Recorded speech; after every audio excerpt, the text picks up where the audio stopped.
Any luck yet? Dexian said something about that scroll. What was it? Something to do with dragons, I think. You did? Let me see them. I only know what she told me. She had a theory about soul gems, that the souls inside of them don't just vanish when they're used. They end up in the Soul Cairn. The Soul Cairn is home to very powerful beings. Necromancers send them souls and receive powers of their own in return. My mother spent a lot of time trying to contact them directly, to travel to the Soul Cairn itself. You did? Let me see them. I only know what she theory about soul gem. The Soul Cairn. My mother spent a lot of time that circle in the center of the room is definitely some type of portal. If I'm reading this right, there's a formula here that should give us safe passage into the Soul Cairn. A handful of soul gem shards, some finely ground bone meal, a good bit of purified void salts. Oh, damn it. We're also going to need a sample of her blood, which, if we could get that, we wouldn't even be trying to do this in the first place. Not bad. We'd better hope that's good enough. Mistakes with these kind of portals can be gruesome. Anyway, enough of that. Let's get started. Oh, good. Well then, let's head over to the portal vessel and I'll do the rest.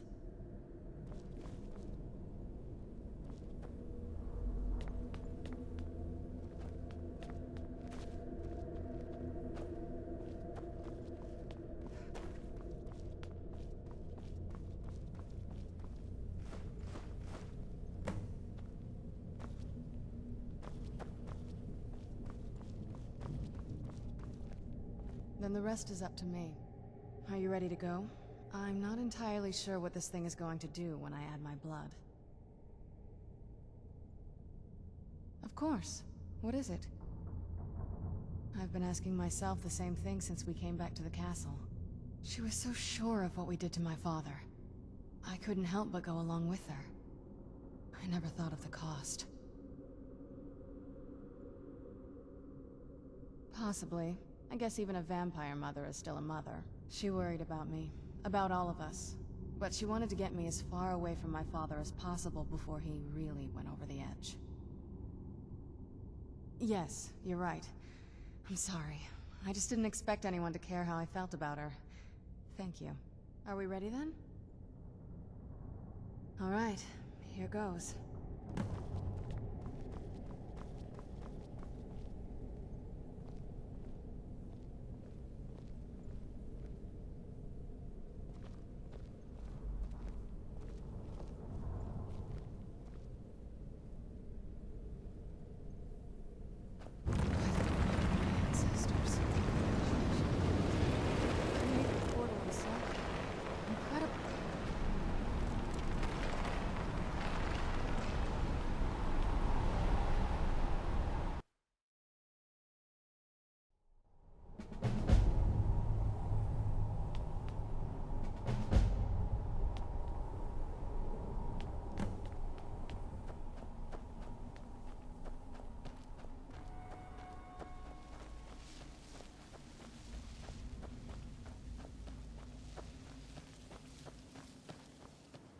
The clouds, the sky, it's all wrong.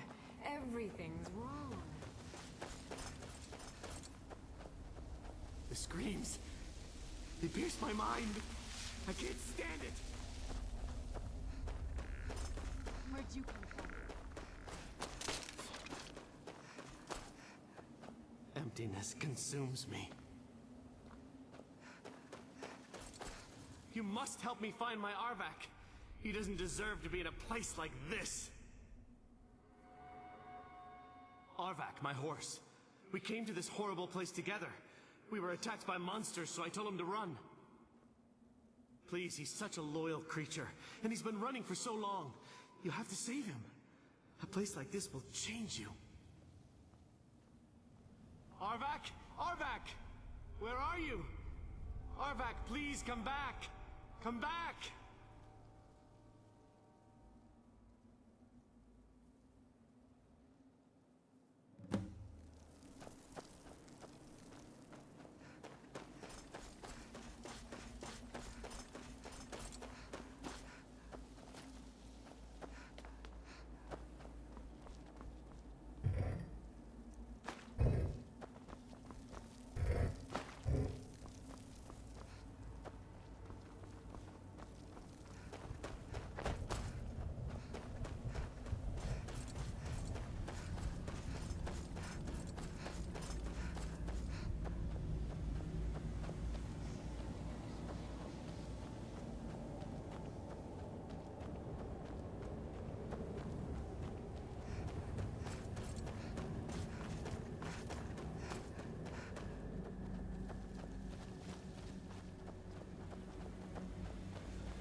Mother?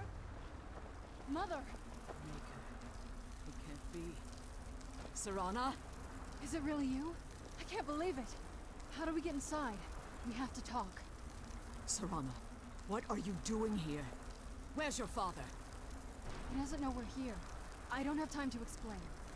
I must have failed. Harkon's found a way to decipher the prophecy, hasn't he? No, you've got it all wrong. We're here to complete the prophecy our way, not his. Wait a moment. You've brought a stranger here? Have you lost your mind? No, you don't... You, come forward. I would speak with you. So how has it come to pass that a vampire of mixed blood is in the company of my daughter? Safe? You call bringing her here safe? Has she explained nothing to you? Serana has sacrificed everything to prevent Harkon from completing the prophecy. I would have expected her to explain that to you. You think I'd have the audacity to place my own daughter in that tomb for the protection of her Elder Scroll alone? The scrolls are merely a means to an end. The key to the tyranny of the sun is Serana herself. When I fled Castle Volkihar, I fled with 2 Elder Scrolls. The scroll I presume you found with Serana speaks of Ariel and his arcane weapon, Ariel's bow. The second scroll declares that the blood of Cold Harbor's daughter will blind the eye of the dragon. Like myself, Serana was a human once. We were devout followers of Lord Molig Bal. Tradition dictates the females be offered to Molig Bal on his summoning day. Few survive the ordeal. Those that do emerge as a pure-blooded vampire. We call such confluences the Daughters of Cold Harbor.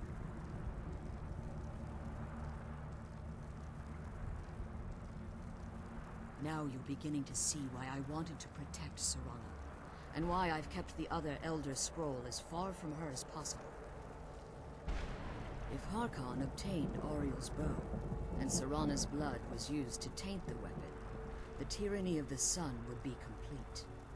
In his eyes, she'd be dying for the good of all vampires. And how exactly do you plan on completing the prophecy without the death of my daughter? Have you been listening to me? Like Serana, I'm a pure-blooded vamp. My presence on Tamriel is as much of a danger as hers. You care nothing for Serana, or our plight. You see the tyranny of the sun as your chance at deification. And like Harkon, you won't hesitate to destroy anything that stands in your path. Serana? A stranger may call herself vampire, but she knows nothing of our struggle. Why should I entrust you to her? This stranger has done more for me in the brief time I've known her than you've done in centuries. How dare you! I gave up everything I cared about to protect you from that fanatic you call a father! Yes, he's a fanatic. He's changed. But he's still my father. Why can't you understand how that makes me feel? Oh, Serana, if you'd only open your eyes. The moment your father discovers your role in the prophecy, that he needs your blood, you'll be in terrible danger. So to protect me, you decided to shut me away from everything I cared about. You never asked me if hiding me in that tomb was the best course of action. You just expected me to follow you blindly. Both of you were obsessed with your own paths. Your motivations might have been different, but in the end, I'm still just a pawn to you two. I want us to be a family again. But I don't know if we can ever have that. Maybe we don't deserve that kind of happiness. Maybe it isn't for us. But we have to stop him, before he goes too far. And to do, we need the... I'm sorry, Serana. I didn't see. I've allowed us for too long. Forgive me. If you want the Elder Scroll, it's yours. Your intentions are still somewhat unclear to me. But for Serana's sake, I'll assist you in any way that I can. Yes, I've kept it safely secured here ever since I was imprisoned. Fortunately, you're in a position to breach the barrier that surrounds these ruins. You need to locate the tallest of the rocky spires that surround these ruins. At their bases, the barrier's energy is being drawn from unfortunate souls that have been exiled here. Destroy the keepers that are tending them, and it should bring the barrier down. One more word of warning. There's a dragon that calls itself Durnevere roaming the cairn. Be wary of him.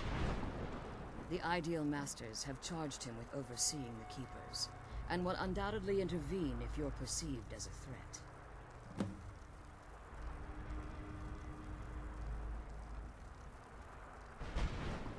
When I entered the Soul Cairn, I had intended to strike a bargain with the Ideal Masters, the custodians of this place. I requested refuge in the Soul Cairn, and in exchange, I would provide the Ideal Masters the souls that they craved. If I had foreseen the value they placed on my own soul, I would never have come here. The Ideal Masters unleashed their keepers and sent them to destroy me. Fortunately, I was able to hold them at bay and retreat into these ruins. Unfortunately, yes.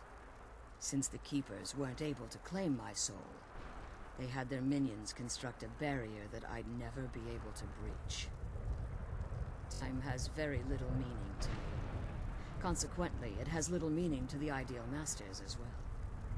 I suppose you could call this the ultimate waiting game, each watching the other to see which will give in. I know very little about them. They're mystic entities that lord over the Soul Cairn, controlling every aspect from its fabric to its appearance. Well, some necromancers believe they are the crystalline structures dotting the Soul Cairn. I believe there's more to it than that. I think they transcend what we perceive as a physical form. Perhaps they were once corporeal beings, but they've obviously reached a point where they no longer require a tangible presence. Conduits, through which the Ideal Masters speak to their underlings and feed on their victims. The Ideal Masters' weakness is their insatiable hunger for pure souls. It's the reason for the Soul Cairn's existence, and the only leverage a necromancer has when bargaining with them.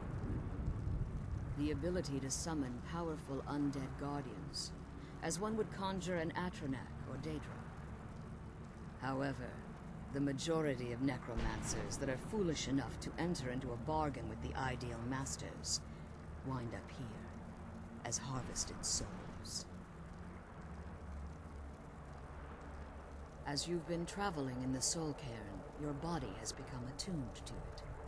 Let's just say a tiny part of you rubbed off on it, and in its place, a bit of the Soul Cairn filled the void. You should find no difficulty using the portal any longer. Harkon's vision is a world plunged in eternal darkness, where the vampire can flourish, and never again fear the tyranny of the sun. What he fails to realize is how much attention would be called to our kind if the prophecy came to fruition. If eternal night fell, there are many who wouldn't stand for it. They would raise armies in attempts to return things to normal. The order of the day would be our destruction, until every last vampire was hunted down and eliminated. I do. It's how the vampire has survived for millennia, and the only way we can continue to survive in the future. Be careful, and keep my daughters safe.